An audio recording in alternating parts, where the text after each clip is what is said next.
there was a bolt missing in here, so I had a look in my little tray of Ferguson nuts and bolts, and I remember taking this out of a Ferguson 20 steering box, and strange enough it's going into a 35 steering box.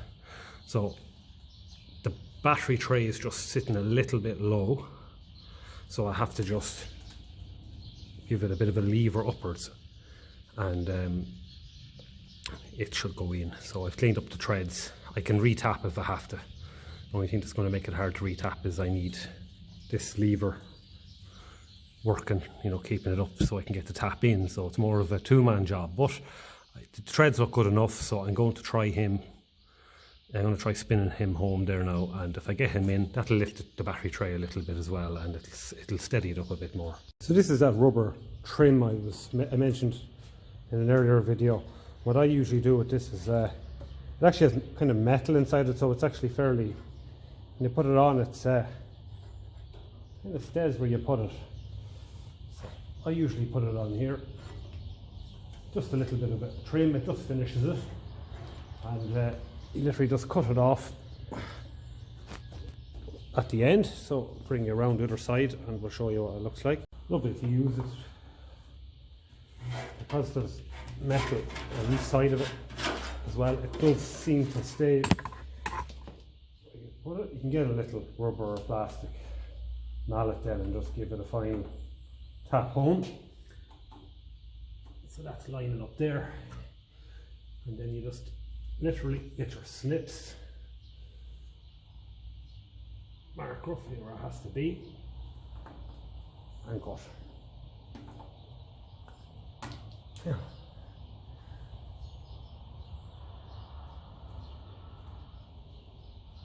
Now, something just, let's give it a tap on, and what you have then is a nice neat finished dash. I always think that that's just a nice finishing touch, and sure, look, if it stops things rattling around as well, all the better. So I got my bolt in, so I'm very happy with that.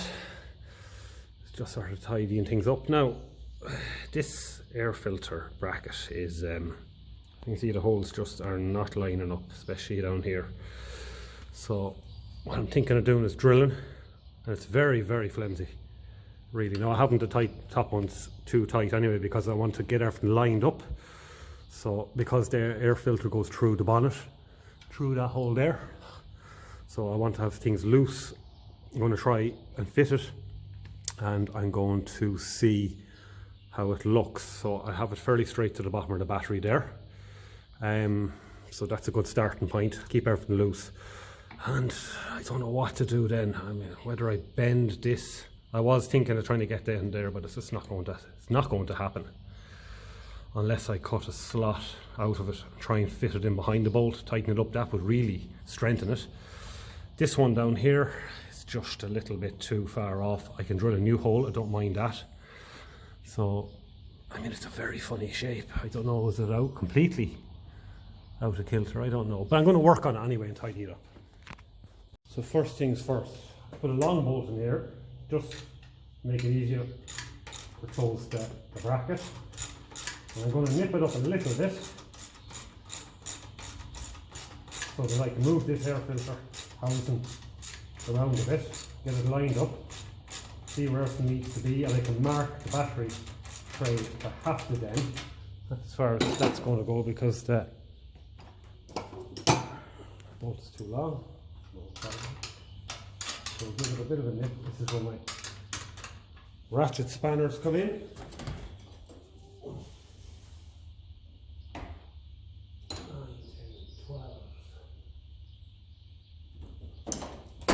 13.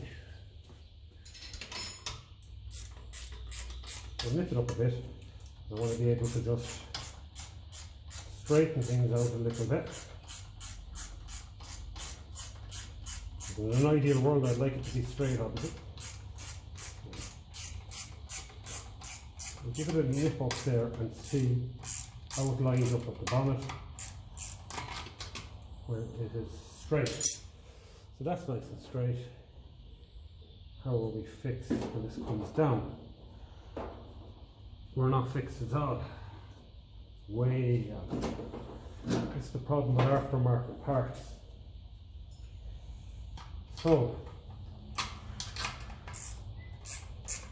you have to loosen it. Needs to go this way a little bit. Nip it back up again. If it stays this way, well and good. Don't really have too much of a choice here. Get the bonnet closed. That's the most important thing.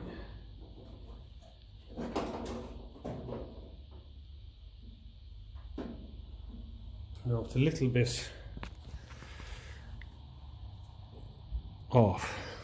Now I don't mind that because it is loose, but I'm just trying to get an idea where I'd like to obviously have it somewhere in the middle there where it's not going to go damaging anything.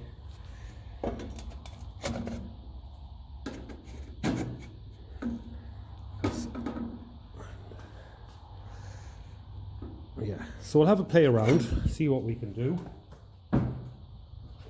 and I'll try now and get that in the right place. It'll be a little bit challenging, but I'd say we'll most likely win it. I'll play around with the bracket, and I've managed to get the air filter where it's, the bonnet's closing. So what I'm going to do in here is I've just centre punched it there, and I'm going to drill it, and I'm going to put in a bolt.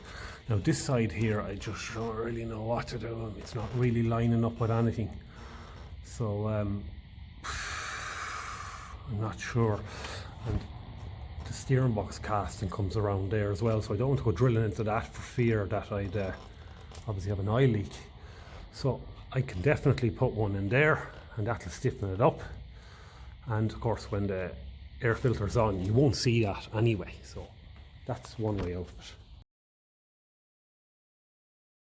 After drilling the hole, I'm after going for the next size up nut and bolt than what would have been there, so it's just going to give us a bit more strength as well, and a nice washer each side. So we'll fit those now. And this unfortunately is the reality when you're buying new aftermarket parts. They're just, I don't know, not the best fit in the world now, to say the least.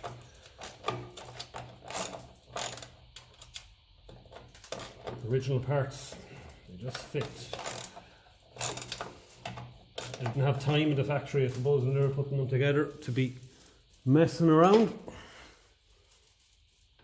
So they got them to fit. First time and every time. So this will definitely strengthen everything up in there. Yeah. So now we're looking like that. So I'm happy with that. Out with her. And I probably didn't show it there earlier on. I got the nice Ferguson screws into that starter switch as well, and put a bit of that nice electrical. It's not masking tape, it's actually kind of a cloth. And the trick I have at the very end of it, I just put a tiny dot of glue, and it just stops it with the heat unraveling. So that's that. We've rerouted some wires in out of the way of throttle rods and in behind brackets and up under battery trays. But that should hopefully now help us to get our air filter where it needs to be and for it to stay there. Having a look here, this is the main, what is it now, earth. So it's coming down there, it's going up to the circuit breaker there, right?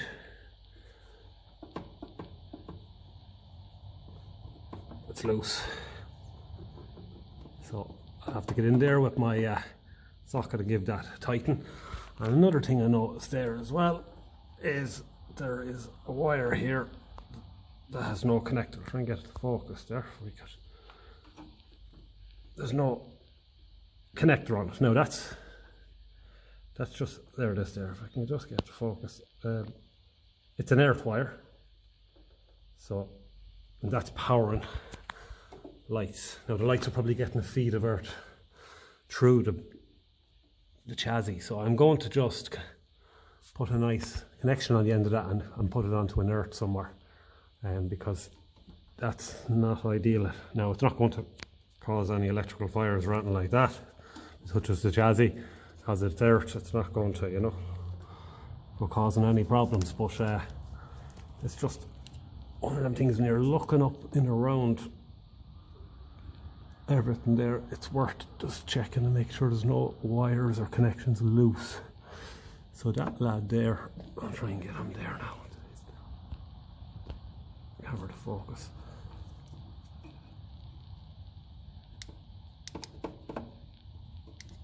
He's definitely loose. So we'll give him a tighten up. That's all going to affect the start and the charging and everything. Jesus Christ.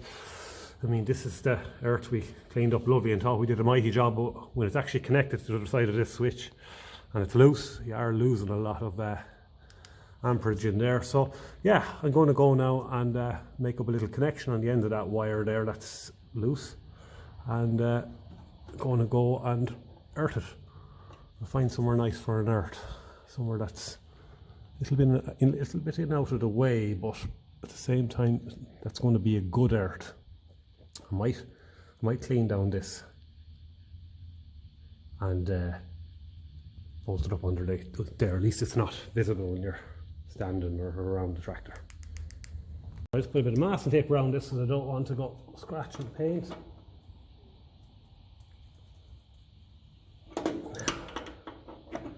Just grab it there towards the outside if possible. Easiest to take it off, take it out. Battery lead is off on the battery, so this is only earth anyway, but still, just to be sure, some of these were wired positive earth. Right, so now, which one of these was loose? That one was loose. So now, the 13 were sorted. If it's 14, I'll get a 14 spanner there and come back. Don't know if that was, if I showed how loose these are. So that straight away going to be sapping your power in your battery. And what happens in batteries and electricity when things are loose, it just creates heat. So your energy goes to creating heat instead of going to the starter or to the lights or to wherever it needs to go. And this is not very tight either, so we'll give it all a nip up.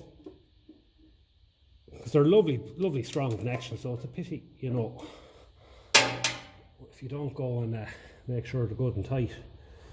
So now that's ready to go back in. I'm going to leave it down because I want to take a look at this wire here that doesn't have the little earth connection on it. So that's going to has to put a little bit of an extension onto that, and then I'm going to put it in under the battery tray. So I have the bolt out, and I'm just going to clean up where it goes into the chassis there, into the battery tray. Bit of sandpaper, that will polish it up, make a good connection in for our earth. It looks like this earth is for the lights, and it would have worked if the lights are all earthed to the bonnet. The ones on the mudguard are earthed to the mudguard. I haven't looked to see if they are or not, but this was definitely for feeding the lights. So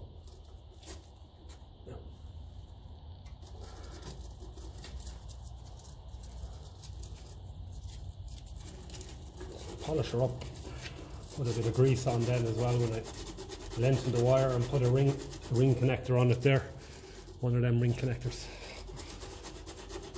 She'll be making a good connection then, and I see there's also another earth coming off the dash here, so it's important that this earth is feeding the dash so the other earths are getting fed from it. Now the dash would get its earth from the chassis anyway, but because it's a separate piece and there's paint on both sides of it, it's always no harm there to hitch up all these earths instead of leaving them idle.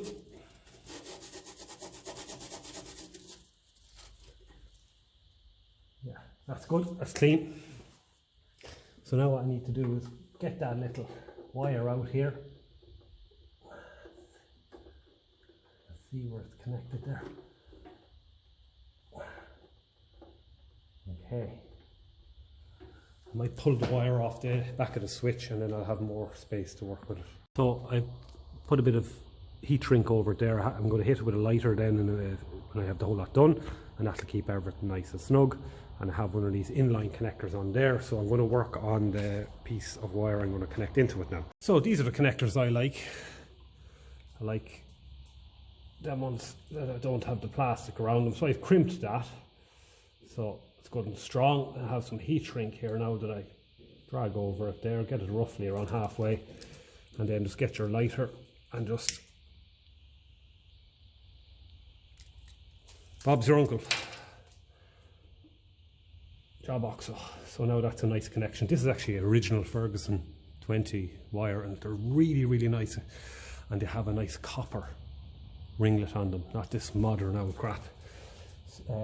So now, another thing I noticed, this goes onto the back of the key and it powers some of the lights, and it literally was falling off. So I'm going to give it a little squeeze. I'm going to line it up back to where it needs to go. Now it should be a lot better of a connection. Some of these can just be so loose. You nearly always have to close the spade on them there.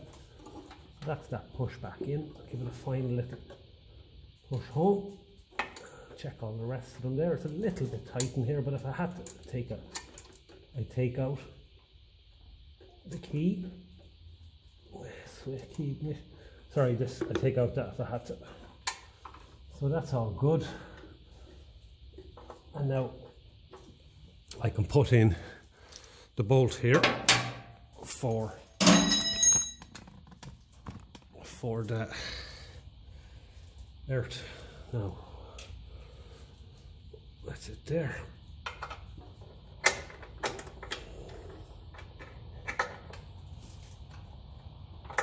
A little bit tight in there for space. So.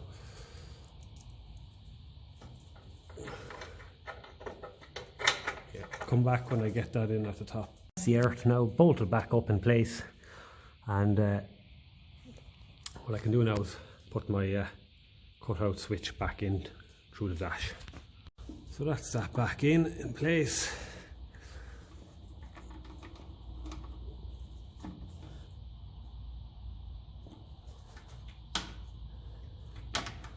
Looks good.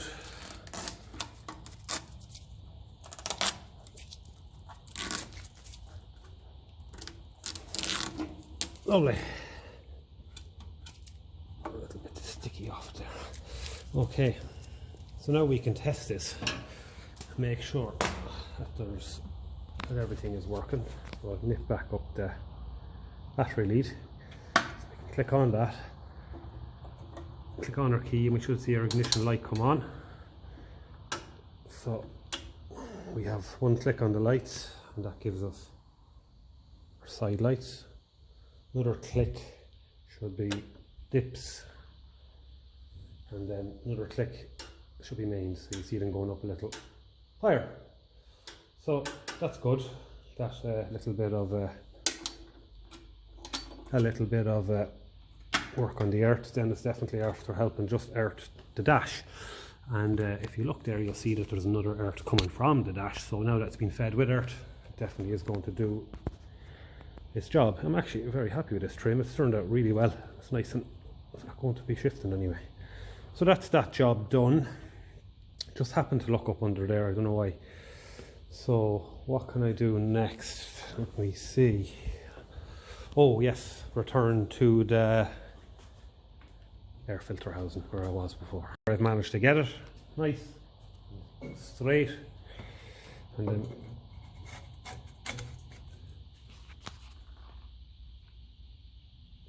it's not hitting any of the bonnet. Take off the mushroom, pre-cleaner, lift up your bonnet, whereas before I was scratching and scratching and scratching. So that's where I have it. So now I had a long bolt in there because the bracket was wide and I had to close it, so I have the two proper bolts there. So I'm going to put one in the bottom and then remove the top, and then I'm going to check that for oil. I'm just going to check this air filter for a bit of oil.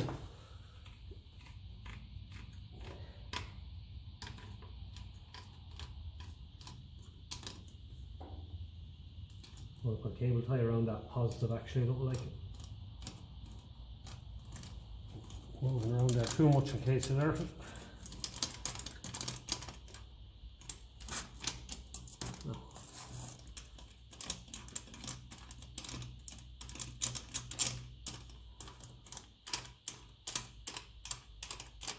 No, that's not enough, it is. So there is oil in it. The oil level should be on the side of it there, if I'm not mistaken. It usually is a bit higher. So I'm going to clean out the middle of that there. Actually there's a few spiders in it. You know what I'm going to do? I'm going to bring it over to the parts washer now, and I'm just going to give it a good clean out, and it's the best thing to do with it now, I think. Fill it with fresh oil, because last thing you want is restricting the airflow, not enough oil in there and dirt getting into the engine. The engine starts to getting fully overhauled, so may as well make sure that the most basic thing it needs, air, is getting in easy.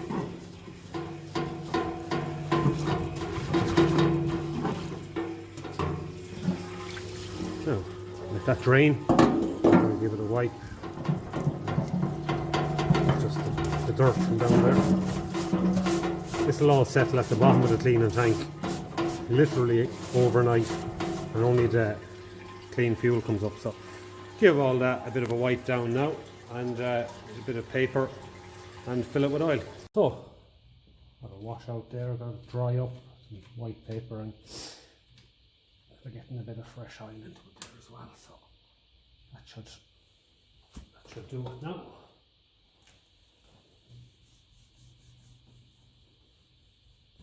Now, our bonnet closes down, nice, flush.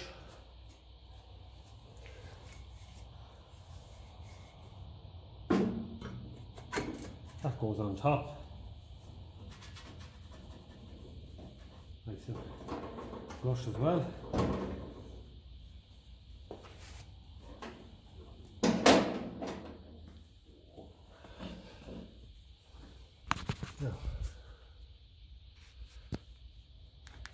Well, it's not too bad at all. So it should be a lot more steadier now as well, since I put in that extra bolt. And our throttle rod now, of course, is working. Used to go right up, back this way here. Doesn't need to go anyway now. That's probably as far as it needs to go to get tick over. And maximum rev, about 2,200 revs, is about there. So you don't have to be, see some of them right down here, like, so that's all it needs. So that's that job done. So where will we go to next?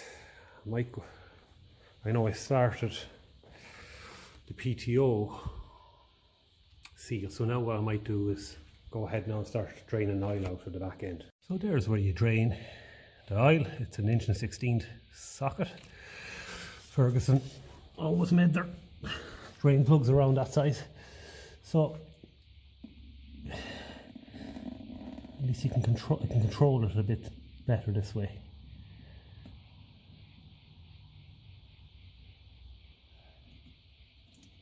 Don't want it obviously going all over the floor, so I'm going to keep filling that into my jug, and in case things were getting a bit out of control, I had that ready to push underneath. Taking off the footboard and the brake rod, because I'll have to do the half shaft seals in her.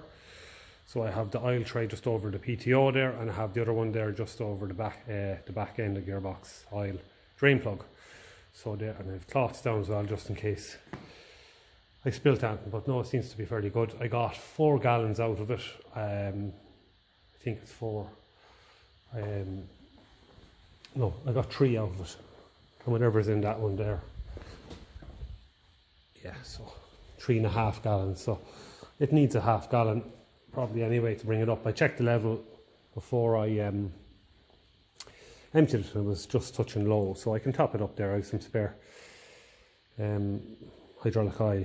So that is where we're at. Still waiting for parts to come in so we can get the front axle back together and the steering. There's plenty more jobs I can be doing.